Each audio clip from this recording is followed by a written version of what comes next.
Yo, what's up semuanya? Selamat datang kembali di Tanya Investasi. Playlist ini bakal ngejawab pertanyaan-pertanyaan yang sering banget ditanyain oleh orang.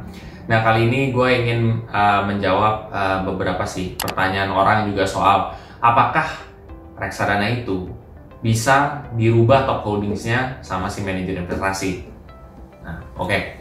Nah, ini pertanyaan juga pernah datang ke gue gitu. Bisa nggak gitu top holdings dari reksadana tuh suatu waktu berubah?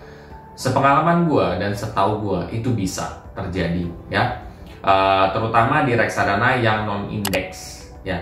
Reksadana yang non indeks ya, itu kan dia mencoba untuk melebihi daripada performance benchmarknya.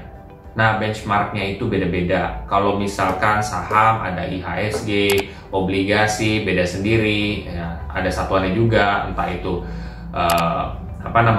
dari satuan obligasinya atau mungkin kayak dari reksadana pasar uang itu dari suku bunga deposito atau suku bunga bank kayak gitu. Jadi kalian bisa lihat juga data detailnya itu di fund fact sheet ya.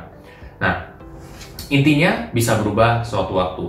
Tentu kalau asetnya berubah, hasilnya pun juga bisa berubah. Nah, jadi bagi kalian yang mungkin merasa bahwa oh nih reksadana ini bagus nih, ya, kedepannya juga pasti bagus. Belum tentu, karena kan alokasi aset bisa berubah-berubah.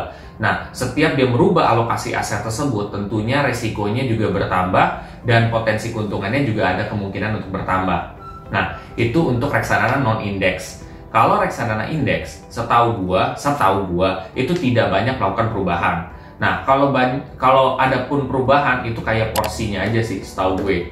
Misalkan BNI 30 lah. Oh, berarti di 30 saham ini ya udah paling porsinya aja. Kayak misalkan dia naruh di mana nih? Oh, misalkan ini contoh doang ya.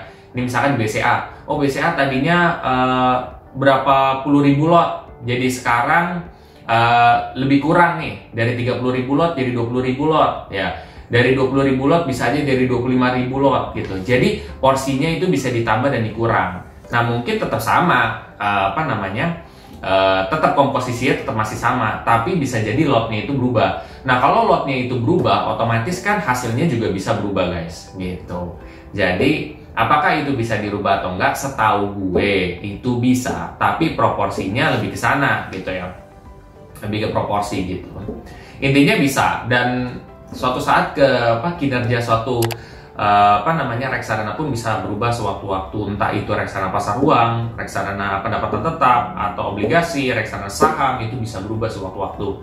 Jadi tetap kita harus waspada, guys. Jangan terlalu percaya bahwa sesuatu hal tuh adalah yang terbaik.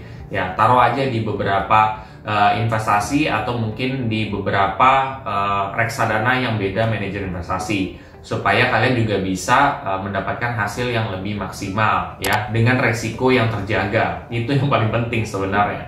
Bukan hanya keuntungan maksimal aja, tapi risikonya nggak terjaga. Kalian kan pengen keuntungan maksimal tapi resiko terjaga. Caranya itu adalah diversifikasi. Makanya menurut pendapat gue, kalian coba aja diversifikasi, nggak ada ruginya juga kok gitu. Dan setiap ada penurunan kan dia juga pasti akan ada masa naik juga, seperti itu. Intinya gitu aja sih buat sobat investor yang ingin mempelajari tentang investasi lebih dalam, coba aja explore tuh Tanya Investasi lagi tuh. Karena itu ada tuh playlistnya, ada banyak kan video-video, kalian coba tonton aja. Mudah-mudahan itu bermanfaat.